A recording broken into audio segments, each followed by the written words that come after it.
We were taught from a young age that the President of the United States is the most powerful person on earth. Retold that the fate of the global economy lies in the hands of elected officials in Washington, but that is the ultimate distraction. While politicians fight for headlines, the real power resides inside a fortress-like building on Constitution Avenue. This is the Federal Reserve, an institution that was never elected, is rarely audited, and possesses a power that no king or president has ever held, the power to create money out of thin air.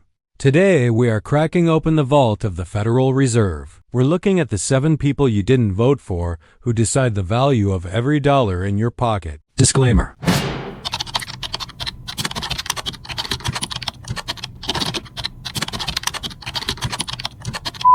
Look at your money. It says Federal Reserve Note. It doesn't say it's backed by silver. It is fiat, meaning it has value simply because the Fed says it does. Most people think money is printed on paper. It's not. In the modern era, the Fed creates trillions of dollars with a simple keystroke.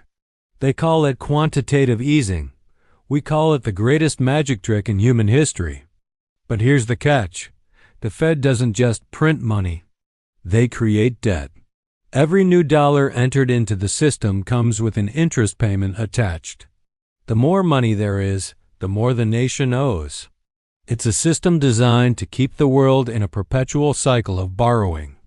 To understand the empire, we have to go back to 1910, a secret meeting on a private island off the coast of Georgia called Jekyll Island. The attendees? The world's most powerful bankers representing the Rockefeller, Morgan, and Rothschild empires. They used fake names to avoid detection. Their mission: to design a central bank that looked like a government agency but functioned like a private cartel. They waited until late December 1913, when most of Congress was home for the holidays, to push the Federal Reserve Act through. The Fed was born in the shadows, and it has stayed there ever since. They successfully privatized the creation of the U.S. dollar, and the American public was none the wiser. Here is the biggest lie. The Federal Reserve is about as federal as Federal Express. It is a hybrid Frankenstein of an institution.